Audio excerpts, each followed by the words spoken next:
Hello friends, welcome my H medicine channel.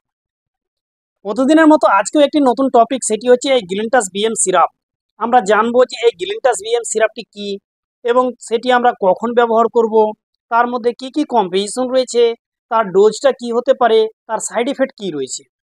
তাই আপনাদের কাছে রিকোয়েস্ট, আপনারা যদি আমার চ্যানেলে নতুন হয়ে থাকেন তাহলে আমার চ্যানেলটিকে সাবস্ক্রাইব করুন এবং পাশে থাকা বেল আইকনটিকে প্রেস করে রাখুন, অল নোটিফিকেশন অন করে দেন সবার আগে ভিডিও পাওয়ার জন্য। তাহলে আসুন ভিডিওটিকে স্টার্ট করি। সর্বপ্রথমে জানতে হবে যে এই গ্লিনটাস বিএম সিরাপটি কি। এই গ্লিনটাস বিএম সিরাপটি মূলত একটি কাশির সিরাপ। তারপরে আমরা জানবো যে এই সিরাপের এমআরপি কত টাকা। এই সিরাপের এমআরপি হচ্ছে 116 টাকা। আপনারা এটিকে যে কোনো মেডিকেল স্টোরে পেয়ে যাবেন। আসুন তাহলে দেখি তার মধ্যে কি কি কম্বিনেশন দিয়ে এই মেডিসিনটি তৈরি হয়েছে। এর মধ্যে রয়েছে টার্বোটালিন সালফেট, ব্রোমহ্যাক্সিন, হাইড্রোক্লোরিড। এই কম্বিনেশন দিয়ে সেটি তৈরি হয়েছে।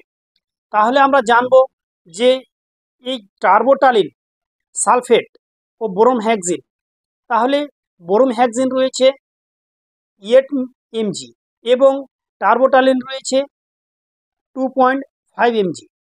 তাহলে এবার আমরা জানব এই দুটি কম্বিনেশন মিলে যে একটি তৈরি হয়েছে গ্লিনটাস বিএম সিরাপ, এটির মূলত ব্যবহার কি হতে পারে, এটিকে ডাক্তারবাবুরা কখন প্রেসক্রাইব করে থাকে।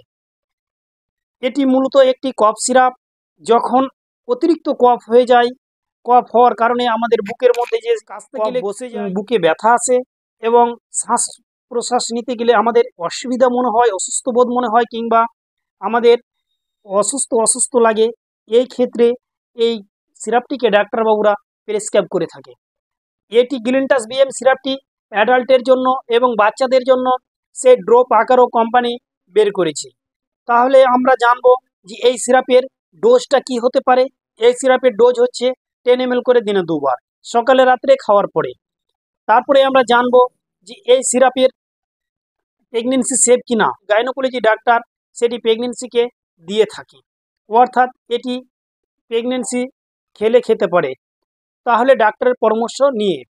এবার আমরা জানবো এই সিরাপের কিছু পার্শ্ব প্রতিক্রিয়া রয়েছে, কি সাইড ইফেক্ট কি রয়েছে। এই সিরাপের কিছু কমন সাইড ইফেক্ট রয়েছে, যেমন আপনার চেস্ট পেন অর্থাৎ বুকের মধ্যে ব্যথা হতে পারে, কিংবা আপনার হেডেক অর্থাৎ মাথা যন্ত্রণা করতে পারে, কিংবা আপনাকে স্কিন ডিজিজ, শরীরে অ্যালার্জি হতে পারে, কিংবা আপনার বমি লাগতে পারে, কিংবা বমি হতে পারে। এই সমস্ত লক্ষণগুলো দেখা দিতে পারে।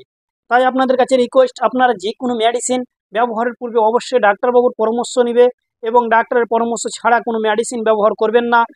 ভালো থাকুন, সুস্থ থাকুন, আসি পরে ভিডিও আবার দেখা হবে।